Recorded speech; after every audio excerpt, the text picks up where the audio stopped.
Bismillahirrahmanirrahim.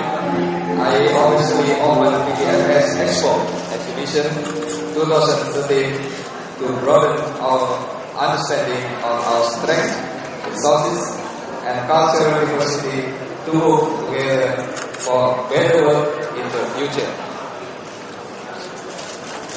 Yeah.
yang sudah diseduh.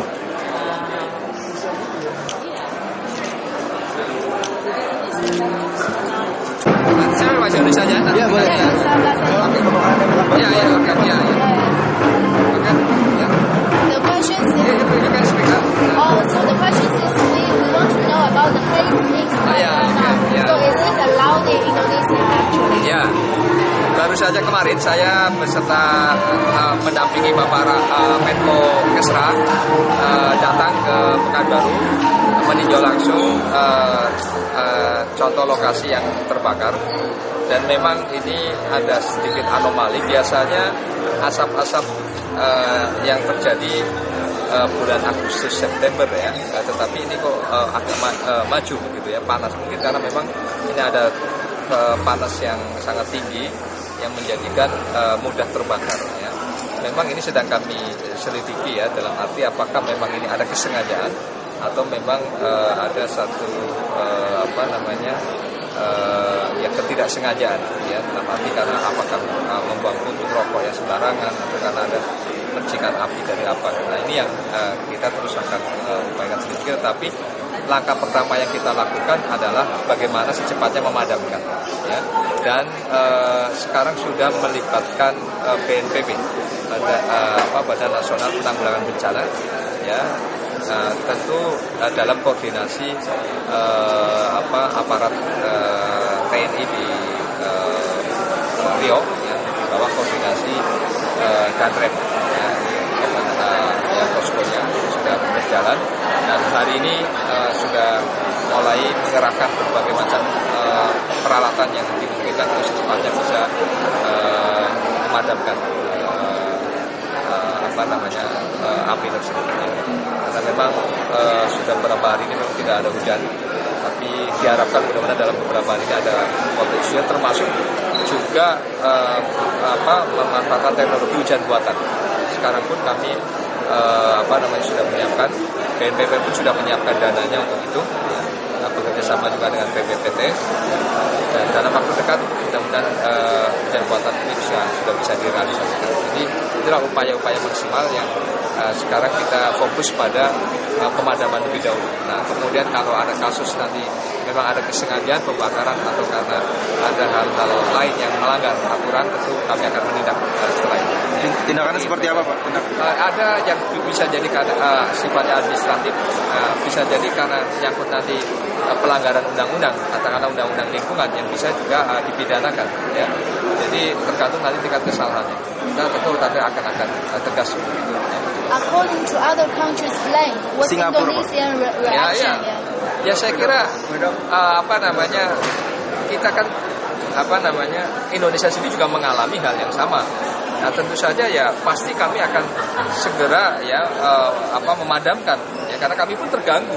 Tidak hanya Singapura ya, kebetulan memang anginnya itu arahnya memang karena ada siklon ya, ada siklon di Filipina, sehingga angin arahnya ke sana, tertarik ke siklon Filipina dan melalui ya Singapura ya. Dan ini tentu saja ya tidak kami kehendaki, dan kami tentu tidak ada kesengajaan untuk mendatangkan asap ke Singapura, tentu saja kan tidak mungkin, karena kami pun juga korban ya, dan kami tentu akan segera juga yang untuk menyelesaikan persoalan ini. Dan mulai hari ini ya, ini besar-besaran kita kerahkan dengan adanya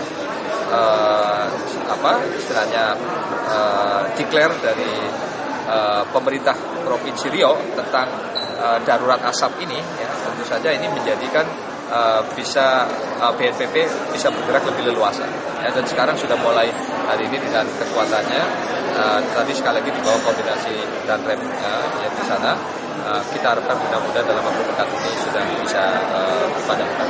Jadi ini yang sudah kita lakukan. Oke. Makasih. Oke. Bagaimana kemarin tentang kebijakan larangan dua impor kita beberapa buah kita ini? Ya sekarang ini terutama salak yang sudah masuk kemudian sekarang dihentikan. Nah, sementara ya, karena ini sedang kita teliti bersama ya, apakah benar dugaan dari Cina tersebut ya terkait dengan adanya ya yang dianggap tidak memenuhi standar ya. Jadi pada dasarnya tidak ada istilahnya upaya-upaya menghalangi dari China tidak ada. Yang jelas semata-mata karena keamanan pangan, dan kami siap sangat terbuka untuk mari kita bersama-sama ngecek di lapangan apakah memang apa yang dibutuhkan China itu berdasar apa tidak. Ya. Pada dasarnya kita ingin mencari win-win solution seperti itu. Pak, sebelumnya Pak, yang apa benar itu Pak, Menteri PKS akan ditarik? Nah itu tanyanya partai. Oh itu Pak, partai. ini terkait dengan APEC hari ini Pak, Iya. kalau misalnya tadi Bapak bilang dalam membantu negara dengan pertanian dengan skala kecil dan juga dengan negara miskin. Kalau dari Indonesia sendiri itu strateginya seperti apa Pak? Ya saya kira kita sadari bahwa Indonesia ini dominan adalah petani gurem ya, yang hanya kepemilikan hanya sangat sempit 0,3 hektar. Tentu saja skala ekonominya tidak memadai. Ya. Oleh karena itu tentu hal yang kita utamakan adalah bagaimana meningkatkan produktivitas ya, agar lahan yang sempit ini tetapi bisa menghasilkan senilai dengan lahan yang mungkin luasnya bisa 2-3 kali lipat ya. Tapi ke depan memang mau tidak mau skala usahanya harus ditingkatkan. Dalam arti apa? Akses terhadap lahan ini memang tidak mau harus ditambah. Ya. Dan caranya apa? Ya tentu bagaimana pemerintah bisa memberikan tambahan akses lahan kepada para petani gurem ini. Ya. Nah mudah-mudahan nanti undang-undang yang baru yang sekarang sedang dibahas bersama DPR yaitu undang-undang tentang tanah sebagai pengganti dari undang-undang pokok agraria, yaitu kita harapkan ya mudah-mudahan nanti penataan soal tanah ini bisa segera selesai dan terutama kepada para petani-petani itu ada tambahan akses terhadap lahan karena tentu kita harapkan agar lahan-lahan pertanian produktif ini tetap bisa dijaga sehingga bagi kami sebetulnya lebih dominan aksesnya daripada kepemilikan. Jadi kalau kepemilikan ya nanti bisa dijual lagi ataupun kemudian dibagi-bagi lagi kepada ahli warisnya yang pada akhirnya akan habis lagi lahan-lahan itu.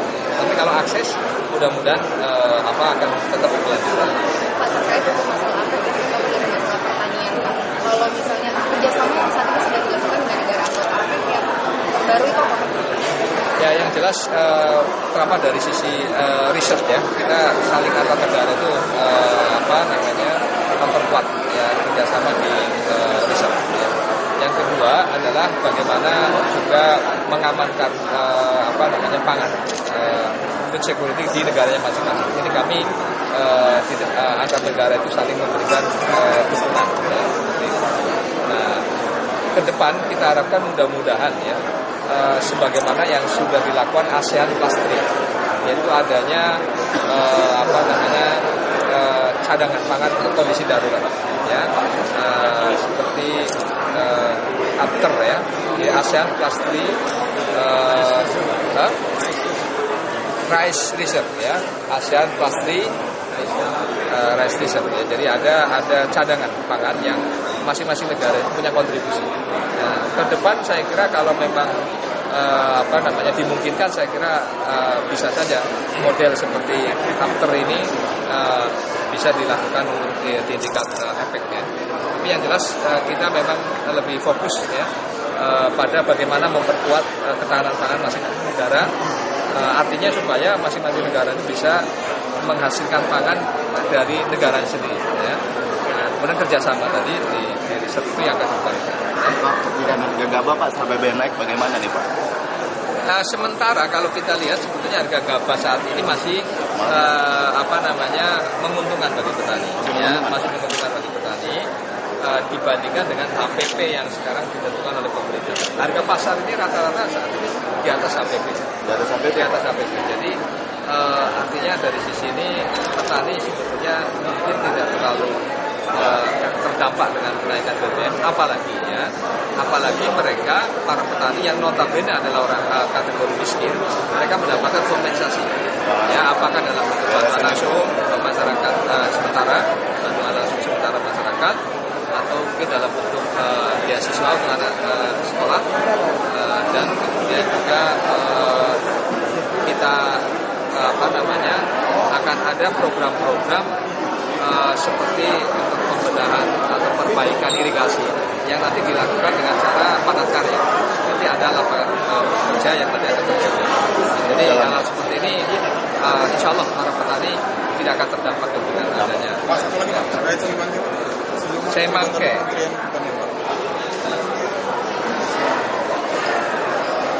Sudah lebih ke industri ya. Kita ke industri. Nah, ya yang jelas begini, kita kan ini kawasan itu kan akan dijadikan kawasan ekonomi khusus ya. Nah, tentu bagi pertanian ini ya karena dominan di sini adalah lebih kepada perkebunan sawit ya. Kita akan upayakan agar kelapa sawit khususnya yang rakyat ini kita tingkatkan produktivitasnya ya, karena saat ini perkebunan rakyat ini masih mungkin produktivitasnya masih setengahnya dari swasta. Nah, jadi kita fokus di situ bagaimana supaya produktivitas sawit rakyat ini bisa mendekati lah, paling tidak kalau tidak menyamakan dengan swasta, mendekati produktivitas di perkebunan swasta. Jadi, oh ya, tentu saja Kementerian Pertanian yang memberikan andil